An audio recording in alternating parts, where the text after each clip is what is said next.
নমস্কার বন্ধুরা, আজ হচ্ছে বুধবার। আর আজকে যখন থেকে আমি ব্লগটা স্টার্ট করছি তখন হচ্ছে সন্ধ্যাবেলায় আমি রেডি হয়ে নিয়েছি। আর আজকে যাব হচ্ছে একটা বিয়ে বাড়িতে। কোথায় বিয়ে বাড়িটা হচ্ছে আর কারা যাচ্ছে আমার সাথে আর কি কি খাওয়া দাওয়া করলাম সবটাই আজকে তোমাদের সাথে শেয়ার করব।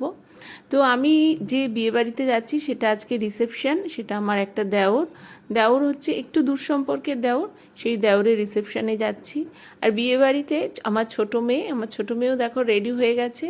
আমার ছোটো মেয়ে যাচ্ছে, আমি যাচ্ছি, আমার হাজব্যান্ড আর আমার শ্বশুরমশাই যাচ্ছে।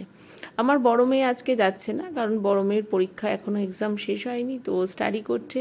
তো সেই জন্য আমরা রেডি হয়ে গেছি। আর বিয়ে বাড়িটা আমাদের বাড়ি থেকে খুব একটা দূরে না, কাছেই।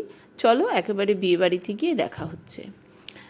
গাইজ দেখো, আমরা সবাই দেখো বিয়েবাড়িতে চলে এসেছি। এই যে আমার হাজব্যান্ড, আমার শ্বশুর আর আমার ছোটো মেয়ে। ঢোকার প্রথমেই একটু দাঁড়িয়ে এখানে ফটো তুলে নিচ্ছি। আর যে কথাটা তোমাদের বলবো বলেছিলাম, বিয়েবাড়িটা যেটা রয়েছে, যেই ব্যাঙ্কোয়েটটা, সেটা কিন্তু এই যে কমপ্লেক্সটা রয়েছে, ফ্ল্যাটের যে কমপ্লেক্স, সেই কমপ্লেক্সের মধ্যেই কিন্তু এই ব্যাঙ্কোয়েটটা। আর এই যে ব্রাইডের সাথে আমরা একটুখানি ফটো তুলে নিলাম। আর এখানে আমার ওই ননদ রয়েছে, আর ব্রাইডের পাশেই যেটা রয়েছে সেটা হচ্ছে আমার দেওর, আমার শ্বশুর, আমার ছোটো মেয়ে, সবাই একসাথে একটু ফটোটা তুলে নিলাম। আর এই যে এই কমিউনিটি হল যেখানে আর কি বিয়েটা হচ্ছে, সেখানে না দুটো পার্ট আছে। একটা দোতলায় হচ্ছে মানে ব্রাইড যে বউ আর কি, ওখানে বসার জায়গা আছে। আর নিচতলাটায় পুরো খাবারের সেকশন। জায়গাটা অনেকটাই বড় আর পুরোটাই এসি হল, কোনো অসুবিধা হয় না। আর প্রচুর লোক হলেও এর মধ্যে কিন্তু কোনো অসুবিধা হয় না। তো বউকে গিফট দেওয়ার পর আমরা নিচে চলে গেছি, নিচে গিয়ে একটু স্টার্টারটা খেয়ে নেব। আর স্টার্টারটা নেওয়ার পর তোমাদের এই বাইরেটা ঘুরে দেখাবো কতটা সুন্দর। মানে কমিউনিটি হলটাও যে এত সুন্দর হতে পারে সেটা কিন্তু না দেখলে বিশ্বাস হয় না।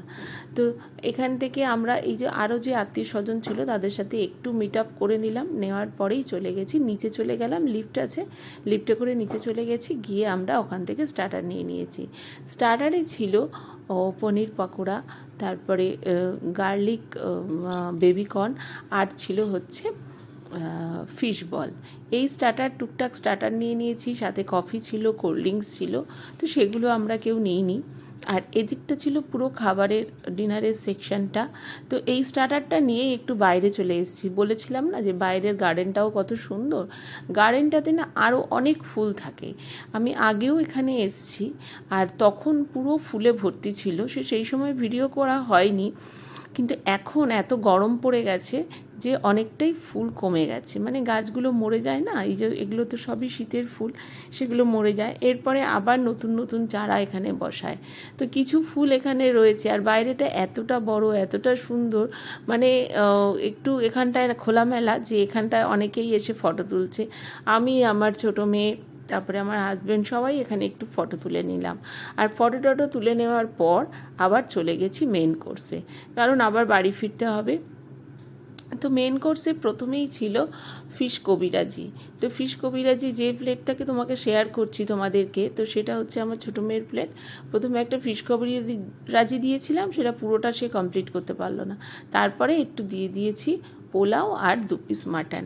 আর এই প্লেটটা হচ্ছে আমি নিয়ে নিয়েছিলাম একটু প্লেন রাইস আর একটু ডাল মাখানি, 1 পিস মাছ আর 2 পিস মাটন। এটা নিয়েছে, যেটা পুরোটা দুজনে কেউই শেষ করতে পারেনি। ওদিকে দেখো আমার কর্তামশাই খাচ্ছে। আর তারপরে হাত টাত নুয়ে একটুখানি পরে নিয়ে নিয়েছি ডেজার্ট। তো ডেজার্ট সেকশানে গিয়ে তো প্রথমে একটু চাটনি পাঁপড়, এটা তো নেবেই বাচ্চা, আর নিয়ে নিয়েছিলাম মিষ্টি, আর নিয়েছিলাম মাখা সন্দেশ। তো এই যে প্লেটটা নিচ্ছি না, এটা আমাদের দুজনের, আমার আর আমার ছোটো মেয়ের দুজনের। তো কিন্তু এটা পুরোটা কোনোটাই কমপ্লিট করতে পারিনি। তারপরে আইসক্রিম ছিল, আইসক্রিমটা তো খেতে বাচ্চারা খুব ভালোবাসে। তো 3টে ফ্লেভারের আইসক্রিম নিয়ে এসছে, এখান থেকে একটু একটু করে আমরা একটু ট্রাই করেছি। আর এই আইসক্রিম খেয়ে নেওয়ার পর তারপর তো বাড়ি আসার একটা তাড়াই থাকে। তো আরও কিছু আত্মীয় স্বজন পরে আমাদের তাদের সাথে দেখা হলো। তো দেখা হওয়ার পর তারপর আমরা বাড়ির দিকে রওনা দিলাম। বাড়ির দিকে রওনা হওয়ার সময় এই যে বাইরে দাঁড়িয়ে, বাইরে একটা বড় গণেশের মূর্তি ছিল, তো সেই গণেশের মূর্তির সামনে দাঁড়িয়ে একটু ফটো তুলে নিল ছোটো মেয়েটা। তারপরে আমরা একটু গাড়ির জন্য ওয়েট করছিলাম। তারপরে গাড়ি আসার পর আমরা ওখান থেকে চলে আসলাম। তো এইভাবেই আজকে সন্ধ্যাটা কাটালাম, খুব সুন্দর সন্ধ্যাটা কাটলো। আর সবার সাথে এই একটা অকেশানে গেলে সবার সাথে অনেক দিন পরে দেখা হয়, তো খুব ভালো লাগে। আর যেহেতু বাগানটা এতটা সুন্দর ছিল না, গার্ডেনটার জায়গাটা এতটাই বড়, ওখানে অনেক মানে বাচ্চাদের খেলার অনেক ইনস্ট্রুমেন্টও ছিল। তো সব জায়গাটাতে তো আমরা যেতে পারিনি, তো তারপরে এখানে একটু ঘুরে ভিডিও করে গাড়ির জন্য ওয়েট করতে করতে ভিডিও করে নিলাম। তারপরেই ওখান থেকে টাটা বাই বাই বলে